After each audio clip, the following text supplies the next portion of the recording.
Price Lord. கர்த்தராகிய இயேசுவின் நாமத்தினாலே இந்த காலை நேரத்தில் இந்த முதல் தேதியில 10வது மாதம் முதல் தேதியில நம்ம வந்திருக்கிறோம்.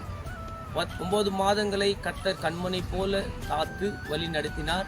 அநேக தேவைகளும் கர்த்தர் சந்தித்தார். இந்த 10வது மாதத்துக்குள்ள நம்ம வந்திருக்கிறோம். ஆண்டவரே, இந்த 10வது மாதத்துக்குள்ள எனக்கு அநேக தேவைகள் இருக்கிறது.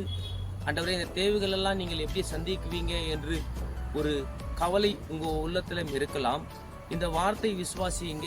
யோவான் 2ஆம் அதிகாரம் 5வது வசனம் சொல்லிக் கொண்டிருக்கிறது, அவர் உங்களுக்கு என்ன சொல்லுகிறாரோ அதன்படி நீங்கள் செய்யுங்கள் என்று பைபிள் சொல்லிக் கொண்டிருக்கிறது. ஆமா, அருமையான தேவனுடைய பிள்ளைகளே, இந்த வார்த்தை உங்களுக்கு எல்லாமே தெரியும். ஆண்டவராக இயேசு கிறிஸ்து கானானூர் கல்யாணத்துக்கு அவர் போனார். அங்கே ஒரு குறை வந்தது. திருமண வீட்டில் ஒரு குறை வந்தால் என்ன பேசுவாங்க? அந்த திருமணத்தை வீட்டுக்காரங்களே குறையாக அவமானமாக பேசுவாங்க. ஆனா கர்த்தர் அந்த வீட்டிலும் அந்த கல்யாணத்துல இருக்கிறார்.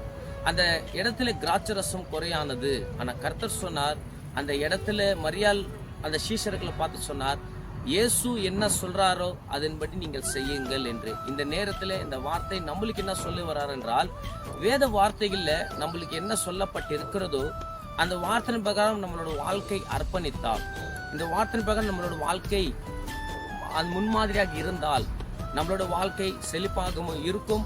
நம்மளோட வாழ்க்கையில நல்ல காரியங்களை பார்க்க முடியும். நம்ம எப்படியோ வாழுகிறோம், எப்படியோ இருக்கலாம் என்று நம்மெல்லாம் இந்த உலகத்துல படைக்கப்படல. என்றால் இந்த உலகத்துல நம்ம பிறந்திருக்கிறது தேவ சித்தம் நிறைவேறதுக்காக, தேவனுடைய காரியங்கள் வெளிப்படுத்துறதுக்காக, தேவ ராஜ்யத்தை கட்டுறதுக்காக தான் கர்த்தர் இந்த உலகத்துல நம்ம பிறக்க வைத்திருக்கிறார் என்று ஒரு தேவனுடைய பிள்ளை அறிய வேண்டும். இந்த மாதத்துல அநேக தேவையா இருக்கலாம். ஆனா வேதம் சொல்லிக் கொண்டிருக்கிறது, அந்த கானானூர் கல்யாணத்துல அந்த குறையை நிறைவாக்கின தேவன் உங்களோட வாழ்க்கையிலே எந்த குறையானா இருக்கலாம், எந்த ஒரு பிரச்சனையா இருக்கலாம், எந்த ஒரு ஆபத்துனா இருக்கலாம், எந்த ஒரு கண்ணீராமா இருக்கலாம், அந்த இடத்துல செஞ்ச மாதிரி கர்த்தர் நம்மளோட வாழ்க்கையில இந்த மாதத்துல செய்ய அவர் ரெடியா இருக்கிறார். இந்த வார்த்தையை விசுவாசிங்க. கர்த்தர் உங்களை ஆசீர்வதிப்பாராக. ஆமென்.